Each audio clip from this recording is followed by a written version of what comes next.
Capítulo 1. Si hay muchos mundos. Trata de las 5 zonas. Habiendo de tratar del Nuevo Mundo, o de la mejor y más principal parte suya, que son los reinos y provincias del imperio llamado Perú, de cuyas antiguallas y origen de sus reyes pretendemos escribir, parece que fuera justo, conforme a la común costumbre de los escritores, tratar aquí al principio si el mundo es uno solo o si hay muchos mundos, si es llano o redondo, y si también lo es el cielo redondo o llano, si es habitable toda la tierra o no más de las zonas templadas, si hay paso de una templada a la otra. Si hay antípodas y cuáles son de cuáles, y otras cosas semejantes que los antiguos filósofos muy larga y curiosamente trataron y los modernos no dejan de platicar y escribir, siguiendo cada cual opinión que más le agrada. Mas porque no es aqueste mi principal intento ni las fuerzas de un indio pueden presumir tanto, y también porque la experiencia, después que se descubrió lo que llaman Nuevo Mundo, nos ha desengañado de la mayor parte de estas dudas, pasaremos brevemente por ellas por ir a otra parte, a cuyos términos finales temo no llegar. Más confiado en la infinita misericordia, digo que a lo primero se podrá afirmar que no hay más que un mundo, y aunque llamarnos mundo viejo y mundo nuevo, es por haberse descubierto aquel nuevamente para nosotros, y no porque sean dos, sino todo uno. Y a los que todavía imaginaren que hay muchos mundos, no hay para qué responderles, sino que se estén en sus heréticas imaginaciones hasta que en el infierno se desengañen de ellas. Y a los que dudan, si hay alguno que lo dude, si es llano o redondo se podrá satisfacer con el testimonio de los que han dado vuelta a todo él o a la mayor parte como los de la nao Victoria y otros que después acá le han rodeado. Y a lo del cielo, si también es llano o redondo, se podrá responder con las palabras del real profeta, extendens ce ilum, sicut pellem, en las cuales nos quiso mostrar la forma y hechura de la obra, dándola una por ejemplo de la otra, diciendo, que extendiste el cielo así como la piel. Esto es, cubriendo con el cielo este gran cuerpo de los 4 elementos en redondo, así como cubriste con la piel en redondo el cuerpo del animal, no solamente lo principal de él, mas también todas sus partes, por pequeñas que sean. A los que afirman que de las 5 partes del mundo que llaman zonas no son habitables más de las 2 templadas, y que la del medio por su excesivo calor y las 2 de los cabos por el demasiado frío son inhabitables, y que de la una zona habitable no se puede pasar a la otra habitable por el calor demasiado que hay en medio, puedo afirmar, de más de lo que todos saben, que yo nací en la tórrida zona que es en el Cozco, y me crié en ella hasta los 20 años, y he estado en la otra zona templada de la otra parte del trópico de Capricornio. A la parte del sur, en los últimos términos de los charcas que son los chichas, y, para venir a esta otra templada de la parte del norte, donde escribo esto, pasé por la tórrida zona y la atravesé toda y estuve 3 días naturales debajo de la línea equinoccial, donde dicen que pasa perpendicularmente, que es en el cabo de Passau, por todo lo cual digo que es habitable la tórrida también como las templadas. De las zonas frías quisiera poder decir por vista de ojos como de las otras 3. Remítame a los que saben de ellas más que yo. A los que dicen que por su mucha frialdad son inhabitables, os haré decir, con los que tienen lo contrario, que también son habitables como las demás, porque en buena consideración no es de imaginar, cuanto más de creer, que partes tan grandes del mundo las hiciese Dios inútiles, habiéndolo criado todo para que lo habitasen los hombres, y que se engañan los antiguos en lo que dicen de las zonas frías, también como se engañaron en lo que dijeron de la tórrida, que era inhabitable por su mucho calor. Antes se debe creer que el Señor, como Padre sabio y poderoso, y la naturaleza, como Madre universal y piadosa, hubiesen remediado los inconvenientes de la frialdad con templanza de calor, como remediaron el demasiado calor de la tórrida zona con tantas nieves, fuentes, ríos y lagos como en el Perú se hallan, que la hacen templada de tanta variedad de temples, unas que declinan a calor y a más calor, hasta llegar a regiones tan bajas y por ende tan calientes que, por su mucho calor, son casi inhabitables. Como dijeron los antiguos de ella, otras regiones que declinan a frío y más frío, hasta subir a partes tan altas que también llegan a ser inhabitables por la mucha frialdad de la nieve perpetua que sobre sí tienen, en contra de lo que de esta tórrida zona los filósofos dijeron, que no imaginaron jamás que en ella pudiese haber nieve, habiéndola perpetua debajo de la misma línea equinoccial, sin menguar jamás ni mucho ni poco, a lo menos en la cordillera grande, si no es en las faldas o puertos de ella. Y es de saber que en la tórrida zona, en lo que de ella alcanza el Perú, no consiste el calor ni el frío en distancia de regiones, ni en estar más lejos ni más cerca de la equinoccial, sino en estar más alto o más bajo de una misma región y en muy poca distancia de tierra, como adelante se dirá más largo. Digo, pues, que a esta semejanza se puede creer que también las zonas frías estén templadas y sean habitables como lo tienen muchos graves autores, aunque no por vista y experiencia, pero basta haberlo dado a entender así el mismo Dios, cuando crió al hombre y le dijo, creced y multiplicad y henchid la tierra y sojuzgadla. Por donde se ve que es habitable, porque, si no lo fuera, ni se podía sojuzgar ni llenar de habitaciones.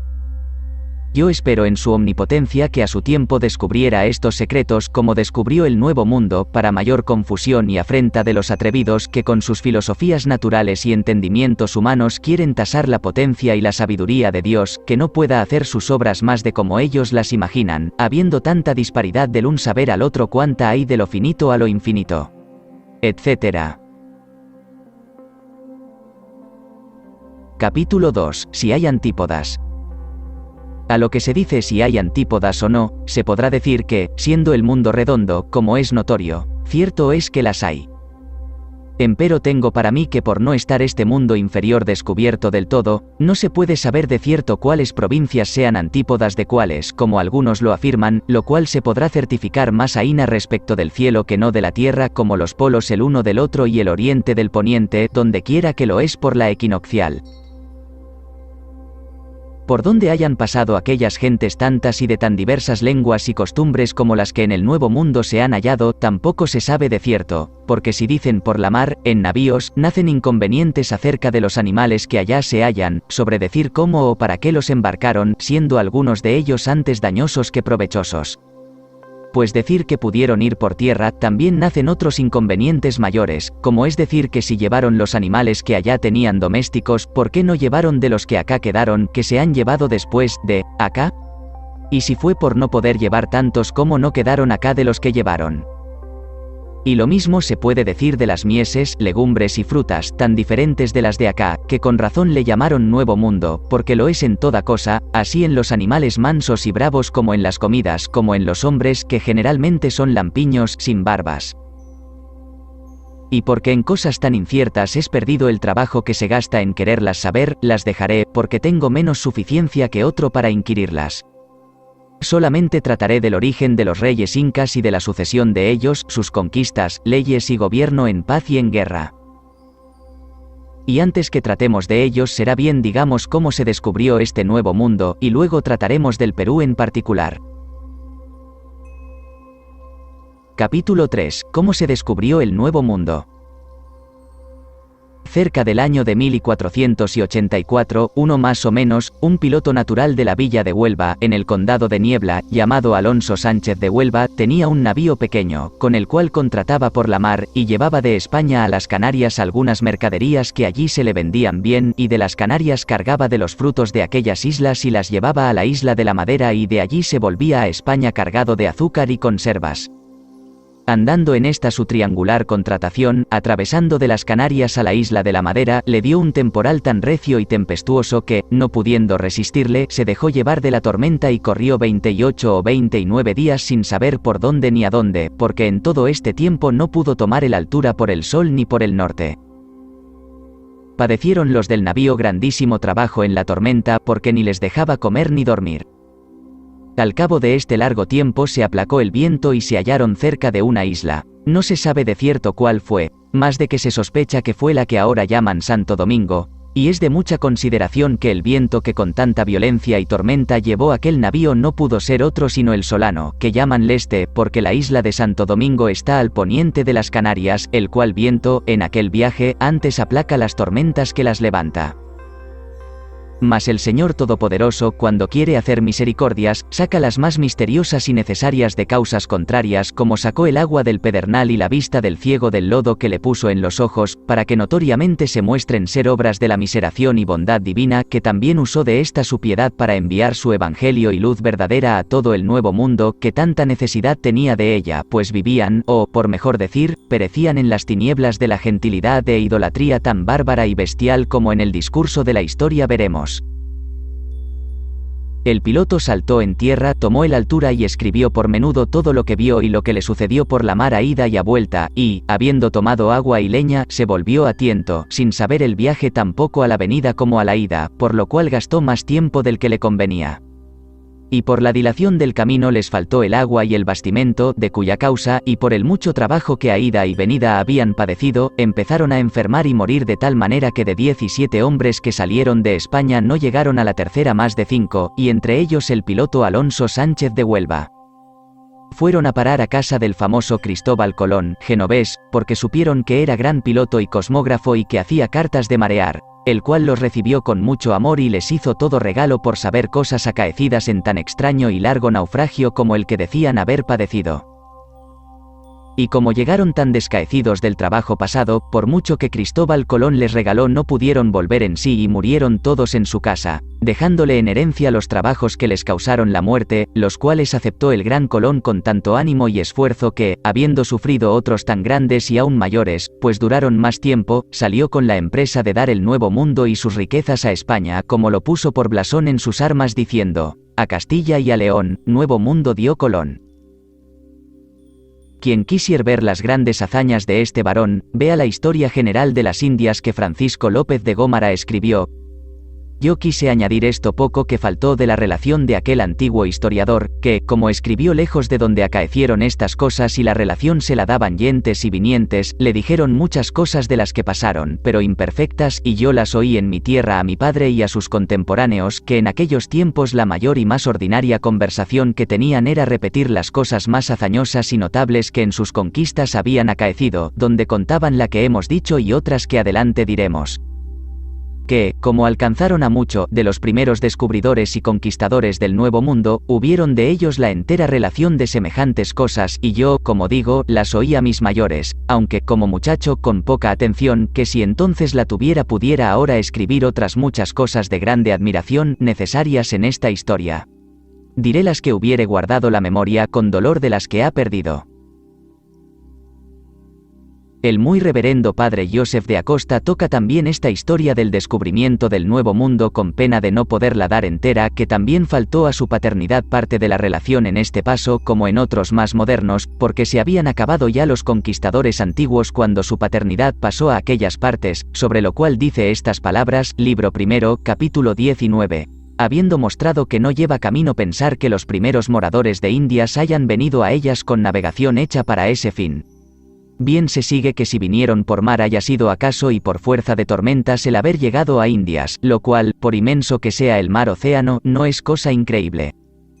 Porque pues así sucedió en el descubrimiento de nuestros tiempos cuando aquel marinero cuyo nombre aún no sabemos para que negocio tan grande no se atribuya a otro autor sino a Dios, habiendo por un terrible e importuno temporal reconocido el Nuevo Mundo, dejó por paga del buen hospedaje a Cristóbal Colón la noticia de cosa tan grande. Así puso ser, etc. Hasta aquí es del padre maestro Acosta, sacado a la letra, donde muestra haber hallado su paternidad en el Perú parte de nuestra relación, y aunque no toda, pero lo más esencial de ella. Este fue el primer principio y origen del descubrimiento del Nuevo Mundo, de la cual grandeza podía loarse la pequeña villa de Huelva, que tal hijo crió, de cuya relación, certificado Cristóbal Colón, insistió tanto en su demanda, prometiendo cosas nunca vistas ni oídas, guardando como hombre prudente el secreto de ellas, aunque debajo de confianza dio cuenta de ellas a algunas personas de mucha autoridad cerca de los reyes católicos que te ayudaron a salir con su empresa, que si no fuera por esta noticia que Alonso Sánchez de Huelva le dio,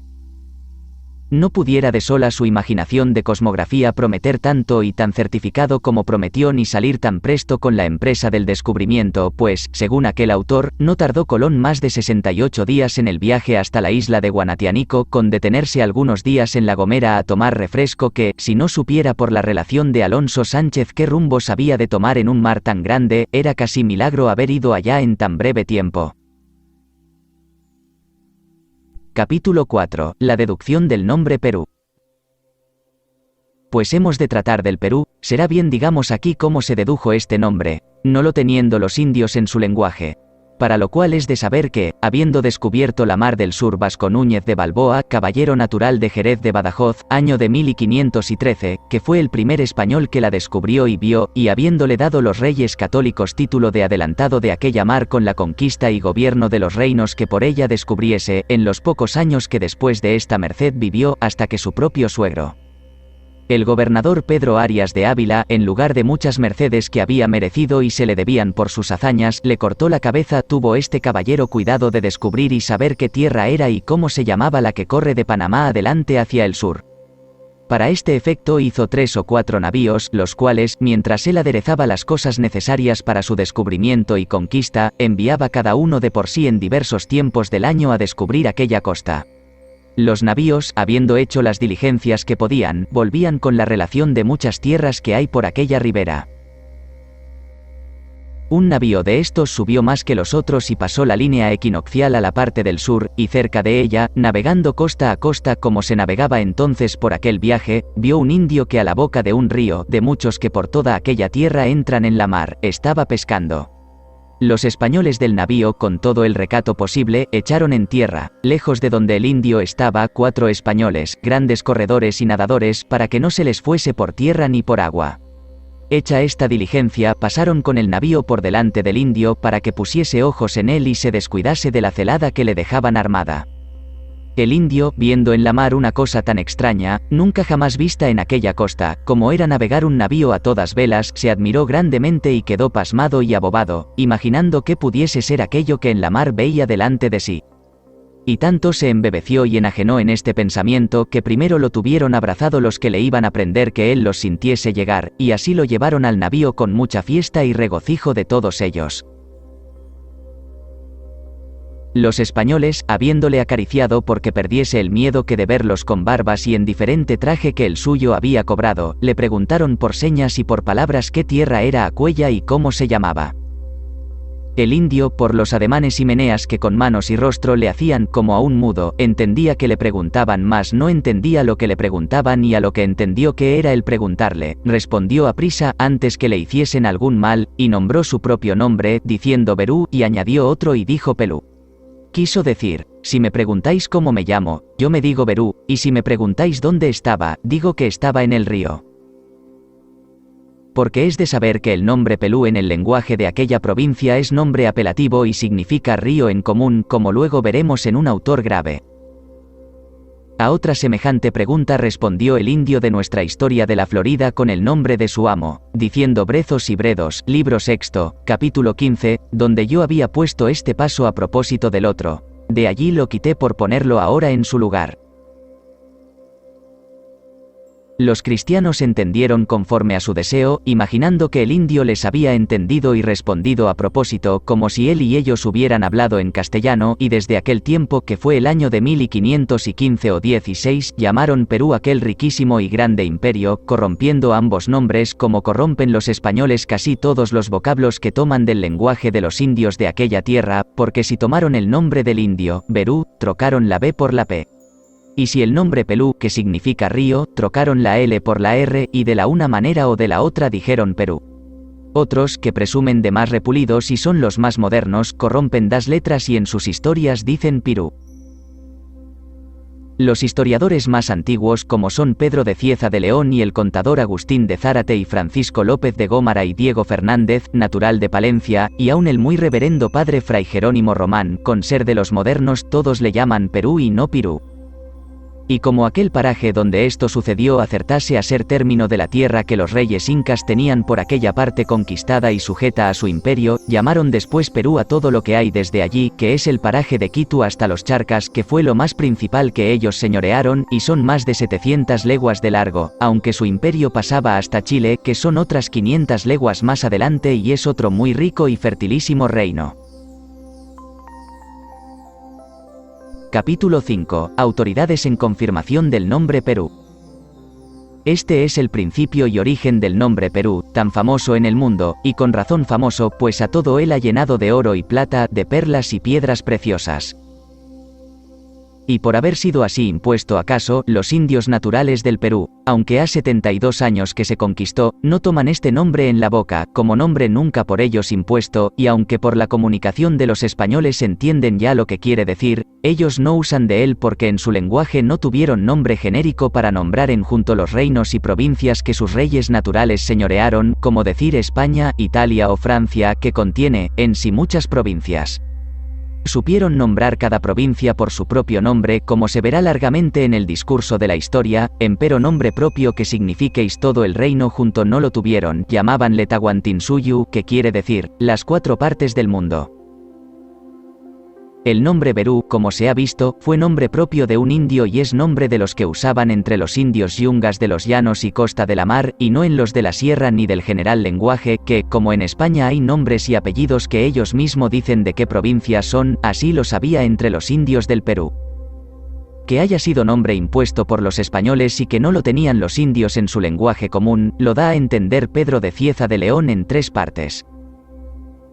En el capítulo 3, hablando de la isla llamada Gorgona, dice: aquí estuvo el marqués don Francisco Pizarro con 13 cristianos españoles, compañeros suyos, que fueron los descubridores de esta tierra que llamamos Perú, etc. En el capítulo 13 dice: por lo cual será necesario que desde el Quito, que es donde verdaderamente comienza lo que llamamos Perú, etc. Capítulo 18 dice: por las relaciones que los indios del Cuzco nos dan, se colige que había antiguamente gran desorden en todas las provincias de este reino que nosotros llamamos Perú, etc. Decirlo tantas veces por este mismo término llamamos es dar a entender que los españoles se lo llaman, porque lo dice hablando con ellos, y que los indios no tenían tal dicción en su general lenguaje, de lo cual yo, como indio inca, doy fe de ello. Lo mismo y mucho más dice el padre maestro Acosta en el libro primero de la Historia Natural de las Indias, capítulo 13, donde, hablando en el mismo propósito, dice: ha sido costumbre muy ordinaria en estos descubrimientos del Nuevo Mundo poner nombres a las tierras y puertos de la ocasión que se les ofrecía, y así se entiende haber pasado en nombrar a este reino Pirú.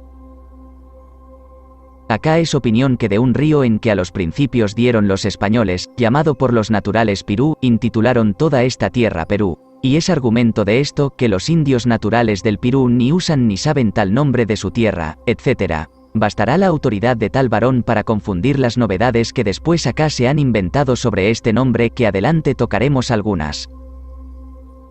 Y porque el río que los españoles llaman Perú está en el mismo paraje y muy cerca de la equinoccial, osaría afirmar que el hecho de prender al indio hubiese sido en él, y que también el río como la tierra hubiese participado del nombre propio del indio Perú, o que el nombre Pelú apelativo, que era común de todos los ríos, se le convirtiese en nombre propio particular con el cual le nombran después acá los españoles, dándoselo en particular a él solo, diciendo el río Perú. Francisco López de Gómara, en su Historia General de las Indias, hablando del descubrimiento de Yucatán, capítulo 52, pone 2 deducciones de nombres muy semejantes a la que hemos dicho del Perú, y por serle tanto los saqué aquí como él lo dice, que es lo que sigue: partióse, pues, Francisco Hernández de Córdoba, y, con tiempo que no le dejó ir a otro cabo o con voluntad que llevaba a descubrir, fue a dar consigo en tierra no sabida ni joyada de los nuestros, do hay unas salinas en una punta que llamó de las mujeres. Por haber allí torres de piedras con gradas y capillas cubiertas de madera y paja, en que por gentil orden estaban puestos muchos ídolos que parecían mujeres. Maravillaróns los españoles de ver edificio de piedra que hasta entonces no se había visto, y que la gente vistiese tan rica y lucidamente, que tenían camisetas y mantas de algodón blancas y de colores, plumajes, zarcillos, bronchas y joyas de oro y plata, y las mujeres cubiertas pecho y cabeza. No paró allí, sino fuese a otra punta que llamó de Cotoche, donde andaban unos pescadores que de miedo o espanto se retiraron en tierra y que respondían Cotoe, Cotoe, que quiere decir casa, pensando que les preguntaban por el lugar para ir allá. De aquí se le quedó este nombre al cabo de aquella tierra. Un poco más adelante hallaron ciertos hombres que, preguntados cómo se llamaba un gran pueblo cerca, dijeron Tectetán, Tectetán, que vale por no te entiendo. Pensaron los españoles que se llamaba así, y corrompiendo el vocablo llamaron siempre Yucatán, y nunca se le caerá tal nombradía. Hasta aquí es de Francisco López de Gómara, sacado a la letra, de manera que en otras muchas partes de las Indias ha acaecido lo que en el Perú, que han dado por nombres a las tierras que descubrían los primeros vocablos que oían a los indios cuando les hablaban y preguntaban por los nombres de las tales tierras, no entendiendo la significación de los vocablos, sino imaginando que el indio respondía a propósito de lo que le preguntaban, como si todos hablaran un mismo lenguaje. Y este hierro hubo en otras muchas cosas de aquel nuevo mundo, y en particular en nuestro imperio del Perú, como se podrá notar en muchos pasos de la historia.